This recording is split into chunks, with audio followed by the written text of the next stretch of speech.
करते थे, केवल शरीर के लिए काम नहीं करते थे पहले के लोग, आत्मा की सदगति के लिए भी ध्यान रखते थे कि हम यहाँ से जब शरीर छोड़ेंगे उसके लिए भी कुछ काम करके जाते थे यहाँ से जब शरीर छोड़ते थे तो। लेकिन आज मनुष्य क्या करता है, केवल शरीर के लिए रात दिन लगा हुआ है, केवल किसके लिए, शरीर के लिए, जबकि वो चेतना है, शरीर को छोड़ के जाना है, जिसको छोड़ के जाना है उसी के लिए सब कुछ कर रहा है, रात दिन लगा हुआ है। और उसको कहा जाए कि भाई 10 मिनट तुम भगवान की उपासना करो तो कहता है अरे हम तो गृहस्थ के आदमी हैं, हमारे पास तो समय नहीं है, 1 मिनट का समय नहीं है। अरे भाई तुम जो हो अपने लिए समय नहीं है, जिसको छोड़ के जाना है उसके लिए तुम्हारे पास रात दिन समय है। तो भाई दोनों का संतुलन बना के हमें काम करना चाहिए। ऐसा नहीं है कि हम धन न कमाएं, धन भी कमाएं, शरीर के लिए भी करें, जब तक शरीर है इसका भी पालन पोषण करना ही चाहिए और अच्छे से रखना चाहिए। लेकिन इसके साथ हमें यह भी याद रखना चाहिए कि हम शरीर नहीं बल्कि आत्मा है, आत्मा की सदगति तृप्ति के लिए भी काम करना चाहिए। आज यहाँ पर हम लोग आज क्या किए, पितरों का श्राद्ध तर्पण किए, ठीक है। मरने के बाद पिता जी माता जी जो भी हमारे पितर लोग शरीर छोड़ चुके हैं उनके लिए हम श्रद्धा देते हैं।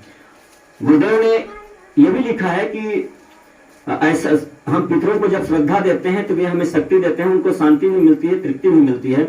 जब वे अपनी संतानों को श्रेष्ठ कार्य शुभ कार्य करते हुए देखते हैं तो उनको शांति मिलती है, वे गदगद हो जाते हैं। अपनी संतानों को जब अच्छा काम करते हुए देखते हैं या श्रेष्ठ कार्य करते हुए देखते हैं और जब बुरे कार्य में लगे हुए देखते हैं तो उनको बड़ा अशांति महसूस होती है।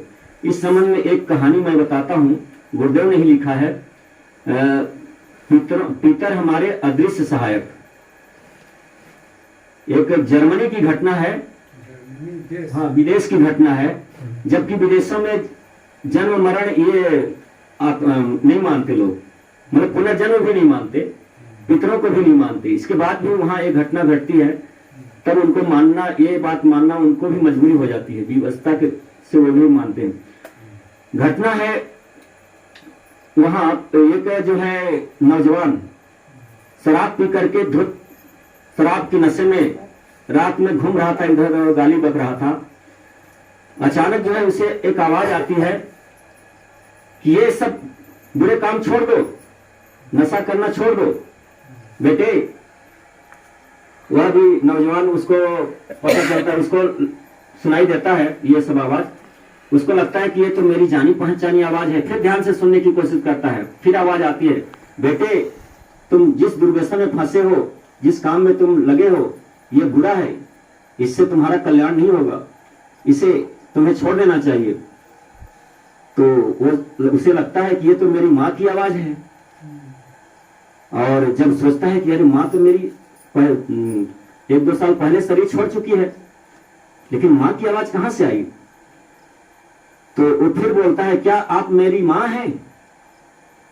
तो बोलता है कि वो जो आत्मा है वो बोलती है कि हाँ मैं तुम्हारी माँ हूं, तुम बुरे काम छोड़ दो, मुझे बहुत दुख हो रहा है, तुम इस काम में फंसे हो। फिर बोलता है कि आप जो है हमारे सिर पर हाथ रखें और हमारे पीठ पर को सहला दें तो हम विश्वास करेंगे कि आप हमारी माँ हैं। तो वो भी वचन लेती हैं पुत्र से कि बेटे तुम आज आश्वासन दो, ये संकल्प लो कि आज से हम नशा, ये शराब आदि का सेवन नहीं करेंगे और दुर्व्यसनों में नहीं फंसेंगे, बुरी आदतों को हम छोड़ देंगे, तो हम तुम्हारे सिर पर भी हाथ रखेंगे और तुम्हारे पीठ को भी सहलाएंगे। तो वह फिर संकल्प लेता है, आश्वासन देता है माँ को कि मैं आज से ये दुष्कर्म, बुरा कर्म नहीं करूंगा।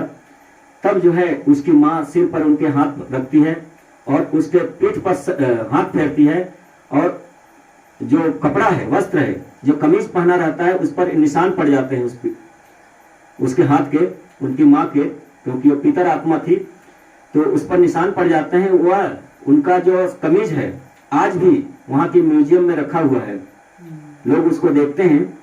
तो ये हमें नहीं मानना चाहिए कि पितर नहीं होते हैं, आत्माएं नहीं होती हैं, चेतना अमर नहीं है, शरीर के साथ ही सब कुछ चला जाता है, ऐसा कुछ नहीं है।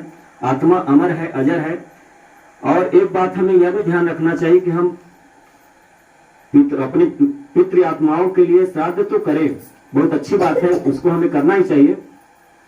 साथ में हम अपने माता पिता के, जो हमारे जिंदा माता पिता हैं, उनका भी हमें भरपूर सेवा करना चाहिए, ताकि हमें पश्चाताप करने की जरूरत न पड़े।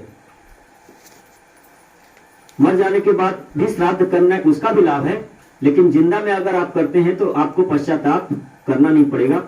तो हमें जिंदा माता पिता का भी खूब सेवा सत्कार करना चाहिए, उनकी इच्छाओं को भी ध्यान रखना चाहिए कि इनकी क्या इच्छाएं हैं, क्या खाना चाहते हैं, क्या पीना चाहते हैं और क्या व्यवहार चाहते हैं। इस तरह से ये सब चीजों को ध्यान रखना चाहिए, ताकि आप माता पिता को अगर खुश, जिंदा माता पिता को खुश कर लिए तो भगवान भी प्रसन्न होगा, खुश होगा, आशीर्वाद देगा। तो हमें ये सब चीजें जो है ध्यान रखना चाहिए।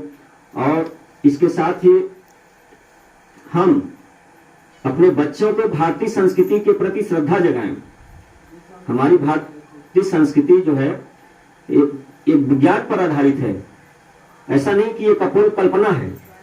अभी हमारी संस्कृति में विकार आए हुए हैं, जैसे कि पशु बलि है, झाड़ फूक और भी चीजें बहुत सारी, जैसे कि केवल हम मनौती मना करके जो है ईश्वर से ज्यादा कुछ चाहते हैं, थोड़ा सा एक नारियल चढ़ाकर बहुत बड़ा काम कराना चाहते हैं।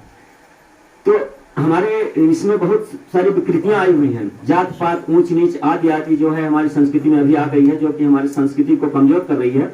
ये हमारी संस्कृति की विकृतियां हैं, लेकिन हमें इस विकृति के चलते अपनी संस्कृति को ही नहीं छोड़ देना है। आज कई लोग सोचते हैं कि अरे हमारे संस्कृति में, हमारे धर्म में तो ऊंच नीच की मान्यता है, हमें ऐसे धर्म को अपनाने से क्या फायदा। लेकिन ऐसा नहीं है। हमें ऐसा नहीं कि आपको जैसे शरीर में आपको कोई घाव हो जाता है, कोई फोड़ा हो जाता है, तो आप शरीर को नहीं छोड़ देते हैं, उसका इलाज कराते हैं, न कि शरीर को छोड़ते हैं। बोले गायत्री माता की जय। तो उसका जो घाव है, फोड़ा है, उसका हम इलाज कराते हैं, न कि उसको शरीर को छोड़ते हैं। इसलिए हमें अपने संस्कृति को नहीं छोड़ना है, इसमें जो विकृतियां हैं उसको हमें छोड़ना है, संस्कार को धारण करना है और विकार को छोड़ना है। तो हम सबको अपने बच्चों को भी हमें जो है अपने संस्कृति का ज्ञान कराना चाहिए। कितने वेद हैं, गीता में क्या है, इसको पढ़ाने की प्रेरणा भी देनी चाहिए। गीता में स्वयं पढ़ना चाहिए, बच्चों को पढ़ाएं, सुनाएं। हैं आज गीता की खूब चर्चाएं होती, लेकिन गीता को हम जब तक पढ़ेंगे नहीं तब तक उसका लाभ हमें समझ में नहीं आएगा। तो हमें ये सब चीजें अपनाना चाहिए अपने, और हमें आज पितर पक्ष में ये सब चीजें संकल्प भी लेना चाहिए कि हम अपने बच्चों को अपने भारतीय संस्कृति का ज्ञान कराएं। और कितने ग्रंथ हैं, क्या क्या है, उन सब चीजों में इसको है। इसलिए अपनी बात यहीं पर अपनी समाप्त करते हैं। ओम शांति शांति। बोले परम पूज्य गुरुदेव की। अब इसमें सवाल ये उठता है कि क्या गायत्री मंत्र करना चाहिए? देखिए, आप बिजली से आप पंखे चलाते हैं हम लोग ना, बिजली से हम बल्ब जलाते हैं, तो क्या बिजली का स्वरूप हम देखे हैं? बिजली का रूप, बिजली का आकार क्या हम देखे हैं? किस कलर की होती है, कितनी बड़ी होती है, कितनी छोटी होती है, क्या हम देखे हैं? क्या कोई बता सकता है? लेकिन बिजली को एहसास कर सकते हैं कि नहीं कर सकते, है ना? तो पितर को हम देख नहीं सकते, लेकिन हम एहसास कर सकते हैं। गायत्री मंत्र उसी प्रकार है। तो जैसे हम बिजली से पंखे चला सकते हैं, बिजली से हीटर चलाते हैं तो गर्मी देता है, बिजली से फ्रिज चलाते हैं तो ठंडी देता है ना, उल्टा दोनों काम करता है बिजली। इसी प्रकार गायत्री मंत्र है। हम गायत्री मंत्र से सारे काम कर सकते हैं, चाहे हम पितरों की पूजा कर लें, चाहे देवताओं की पूजा कर लें, चाहे शिव जी की पूजा कर लें, चाहे गायत्री माता की पूजा कर लें, चाहे काली माता की पूजा कर लें, चाहे हनुमान जी का। यानी गायत्री मंत्र क्या है? All in one. जैसे बिजली से पूरा काम वैसे है, दिखती तो नहीं है। गायत्री मंत्र बहुत बड़ा रूप है। आइए हम सब भुजा उठाएं, एक संकल्प लेंगे अपने।